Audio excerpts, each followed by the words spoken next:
কিভাবে না খাইয়ে মানুষ মারতে হয় এটা দেখে গেছে দুর্নীতিবাজ শেখ মুজিবুর রহমান, যেখানে 1971 সালে হত্যা, যুদ্ধ, নিপীড়ন, নির্যাতন করার পরও 30 লক্ষ মানুষ মারা গেছিল। সেখানে শুধু 1974 সালে বিনা চিকিৎসায় আর খাবার না পেয়ে মারা গেছে 50 লাখেরও বেশি নিরীহ মানুষ। হাস্যকর বিষয় হলো, যেখানে ইন্টারন্যাশনাল মিডিয়াগুলোতেও বলা হয়েছে এই দুর্ভিক্ষে প্রাণ হারিয়েছে 15 লাখেরও বেশি মানুষ, সেখানে শেখ মুজিব সরকার বলেছে মৃত্যুর সংখ্যা কেবল মাত্র 27,000। It's not correct. Then 27,000 people could not even die. কিন্তু বাস্তবে তার সংখ্যা ছিল 50 লাখেরও বেশি। ইতিহাস সম্পর্কে তোমরা কতটা অজ্ঞ সেটা আমার জানা নেই, কিন্তু তোমরা যে বাংলাদেশ ও বিশ্ব পরিচয় বই থেকে ইতিহাস সম্পর্কে জ্ঞান ধারণা নিয়েছো, সেই ইতিহাস বইয়ে 74-এর দুর্ভিক্ষের বর্ণনা তো দূরের কথা, 74-এর দুর্ভিক্ষের নাম পর্যন্ত মেনশন করা হয় নাই। তবে শেখ মুজিবুরের ভারত সফর ও ইন্দিরার কুট্টি চাটার ছবি সেখানে একদম প্রথম পেজেই দেওয়া রয়েছে। চলো একটু নজর দিই 74-এর সেই ভয়াবহ দুর্ভিক্ষের দিকে। দেশের মানুষ তখন মনেই করতে পারছিল না যে তারা সর্বশেষ কবে ভাত খেয়েছিল।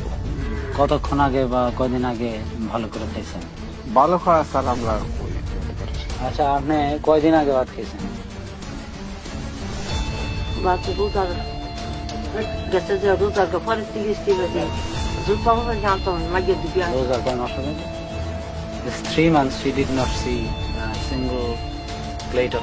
অনেকেই শুধুমাত্র এক বেলা ভাত খাওয়ার জন্য নিজের ভিটে মাটি পর্যন্ত বিক্রি করে দিয়েছিল।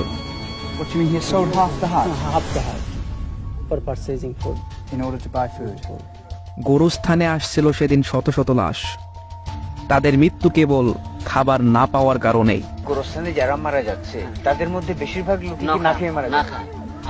যারা ভাবতেছো 74-এ হয়তো বাংলাদেশের সব জায়গাতেই দুর্ভিক্ষের প্রভাব পড়েছিল, তাদের জন্য আমার সমবেদনা। চলো নজর দিয়ে আসি মুদ্রার আরেক পিঠে। এটা হচ্ছে 1974 সালের 12ই মার্চ আওয়ামী লীগের অনুষ্ঠিত হওয়া সম্মেলন শেষে সামান্য একটু মধ্যাহ্নভোজ। কি আজব না দুনিয়াটা! যে জায়গায় ক্ষুধার জ্বালায় অনাহারে শিশুরা মাটি পর্যন্ত খায়, সেই জায়গায় মুজিবের ধনচষা লোকেদের কপালে জোটে মাংস পোলাও।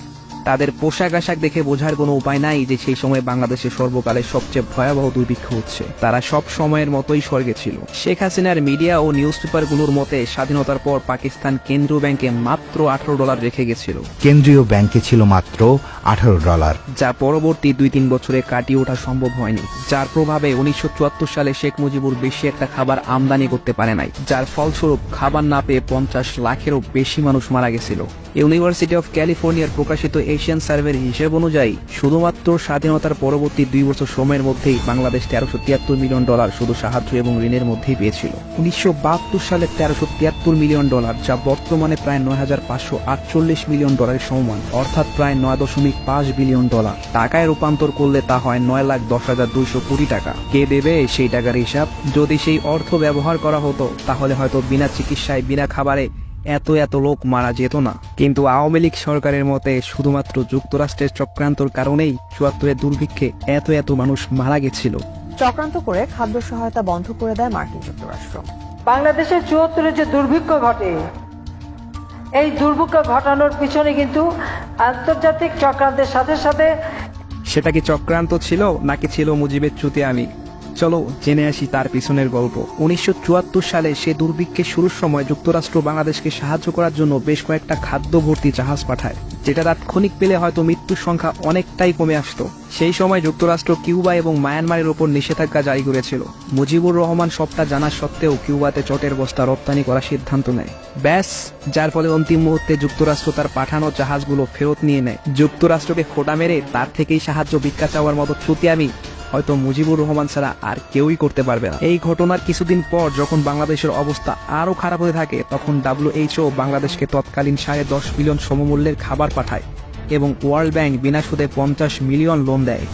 ভাবার বিষয় এটা যে সার্ভাইভাল বিস্কুট দিল যুক্তরাষ্ট্র, খাবারের ব্যবস্থা করে দিল WHO, কিন্তু শেখ মুজিবের কাছে থাকা সেই লোনের 50 মিলিয়ন কোথায় গেল তার হদিশ আজ অব্দি পাওয়া যায় নাই।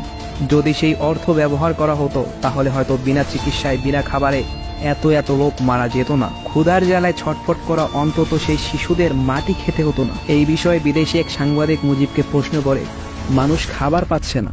People are simply not getting food in this country. It's not correct. Then 27,000 people could not even die. The people expected that few millions people will die. জবাবে মুজিব বলে, এসবই গুজব, এসবই বানোয়াট। আমরা ফ্রিতে খাবার দিচ্ছি বলে মাত্র 27,000 লোক মারা গেছে। না হলে কয়েক মিলিয়ন লোক মারা যেত। তো চলো দেখে আসা যাক মুজিবের ফ্রিতে খাবার দেওয়ার কিছু নমুনা। ফ্রিতে খাবার দেওয়ার নাম করে কখনো দেওয়া হতো এক বাটি আটা, অথবা কখনো দেওয়া হতো একটা শুকনা রুটি। তা দিয়েই চলতে হতো একটা পরিবারকে একদিন। কখনো আবার খাবার নেওয়ার জন্য লাঠির আঘাতেই মৃত্যু হয়েছে কয়েক হাজার শিশু। খাবার বিতরণ করার সময় তাদের ব্যবহার ছিল পশু সমতুল্য। তারা ভুলেই গেছিল যে তারা তাদের মতো মানুষকেই খাবার দিচ্ছে।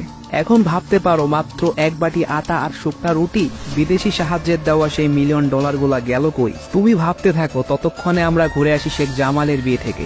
বলা হয় তার বিয়েটা নাকি ছিল একদম সাদাসিধে, অথচ টাইমস অফ ইন্ডিয়ার একটি রিপোর্ট অনুযায়ী শেখ মুজিবুর রহমান শুধুমাত্র তার বড় ছেলের বিয়েতেই খরচ করেছিলেন 18 মিলিয়ন। তার আর এক ছেলে শেখ জামালকে তুলে দিচ্ছেন সোনার মুকুট। এখন ভেবে দেখার বিষয় হলো, সদ্য স্বাধীন হওয়া দুর্ভিক্ষ চলাকালীন একটা দেশের প্রধানমন্ত্রীর কাছে এত টাকা কিভাবে থাকে। এখন আমি আশা করতেছি আওয়ামী লীগের ধন্তসা লোকগুলা তার হিসাব মিলাতে না পারলেও টিম জায়াজের অডিয়েন্স তা ঠিকই পেরেছে। এই জন্যই হয়তো মেজর ডালিম তার পুরো পরিবারকে রফা দফা করার পর সর্বপ্রথম তাকে দুর্নীতিবাজ বলেছিল। মেজর ডালিম বলছি, শেখ মুজিব ও তার খুনি দুর্নীতিবাজ সরকারকে উৎখাত করা হইয়াছে। এখন ভেবে দেখো, যে লোকটা নিজের দেশের দুর্ভিক্ষ চলাকালীন অনুদানগুলো নিজের ব্যক্তিগত স্বার্থে ব্যবহার করে হাজার হাজার শিশুকে মাটি খাইয়ে মারে, তোমরা কি তাকে মানুষ হিসেবে বিবেচনা করো? প্রশ্ন রেখে গেলাম।